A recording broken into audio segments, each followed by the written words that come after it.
Card কাণ্ডে নতুন করে গ্রেপ্তার করা হচ্ছে আরো দুজনকে। আবারও জানাবো যে মোবাইল সিম কাণ্ডে নতুন করে গ্রেপ্তার করা হয়েছে আরো দুজনকে। তাদের আজ আদালতে তোলা হলো, অর্থাৎ ধৃত দুজনকে 4 দিন করে পুলিশি হেফাজতে নির্দেশ দিয়েছে এবং দুটি কেস মালবাজার ও নাগরাকাটা থানার।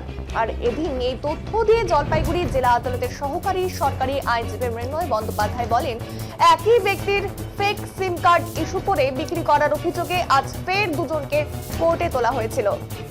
পুলিশ 7 দিনের হেফাজত চেয়েছিল, আদালত 4 দিন করে উভয়েরই পুলিশ কাস্টাডিতে মঞ্জুর করেছে। আর উল্লেখ্য, জলপাইগুড়ি জেলা পুলিশের বিশেষ অভিযানে জালিয়াতির মাধ্যমে সিম কার্ড ইস্যুর বিরুদ্ধে কড়া ব্যবস্থা গ্রহণ শুরু করেছে পুলিশ। আর জেলার বিভিন্ন জায়গায় অভিযান চালিয়ে এমন একাধিক অভিযুক্তকে গ্রেপ্তার করা হয়েছে।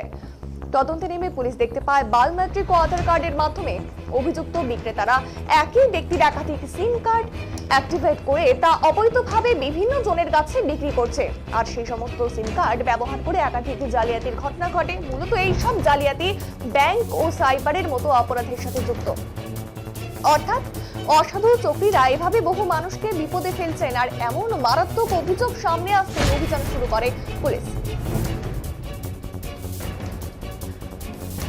আমাদের সঙ্গে টেলিফোন লাইনে রয়েছে আমাদের প্রতিনিধি জলপাইগুড়ি থেকে ধীমান। জানতে চাইবো যে এই যে আবারও যে সেরকম দুজন অভিযুক্তকে ধরা হয়েছে আর বারংবার যে এই ধরনের ঘটনাগুলো সামনে আসছে, কি জানানো হচ্ছে পুলিশের তরফ থেকে?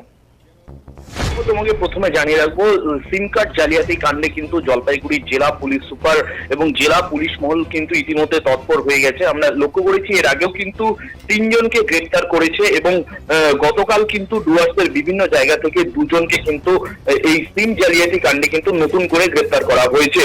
ধৃত 2 জনকে কিন্তু ফের আজকে আবার কোর্টে পাঠানো হয় এবং কোর্টে থেকে কিন্তু 7 দিনের পুলিশ হেফাজত চাওয়ার কিন্তু একটা পুলিশ আবেদন করে। সেখানে কিন্তু 4 দিনের পুলিশ হেফাজত পায় কোর্টের তরফ থেকে, এমনটা কিন্তু জানা যাচ্ছে। তবে পুরো ঘটনার কিন্তু তদন্ত এখনই জানি, আরো কিন্তু তদন্ত প্রক্রিয়া চলছে, এমনটাই কিন্তু জানিয়েছেন জেলা পুলিশ সুপার।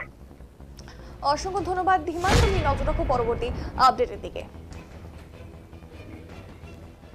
আমরা শুনবো পুলিশ কি জানাচ্ছেন এই বিষয়ে পুলিশ আধিকারিকেরা।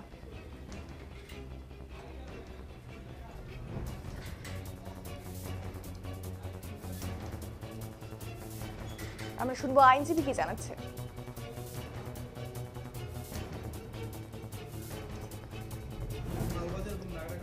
থেকে দুটো কেস পাঠিয়েছিল।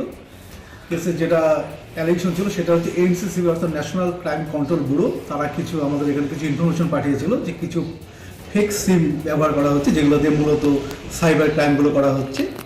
তো সেই কেসটার উপর, সেই ইনফরমেশনের উপর ডিটেক্ট করে দুটো থানার থেকে 2 জনের কাছে ফরওয়ার্ড করা হয়েছিল। তাদের কাছ থেকে বেশ কিছু সিম রিকভারি করা হয়েছে, যে সিমগুলোকে উইদাউট কোনো রকম ডকুমেন্ট বা ভেরিফিকেশন ছাড়া এগুলোকে ইস্যু করা হয়েছে এবং যেই সিমগুলো বিভিন্ন জায়গাতে বিভিন্ন সাইবার ফ্রডে ব্যবহৃত হয়েছে। তাদেরকে পুলিশ কাস্টডি চাওয়া হয়েছিল, 2 জনেরই পুলিশ কাস্টডি হয়েছে 4 দিন করে। ফার্দার ইনভেস্টিগেশন চলছে। কদিন করে চাওয়া হয়েছিল? 7 দিন চাওয়া হয়েছিল, 4 দিন এলাও হয়েছে।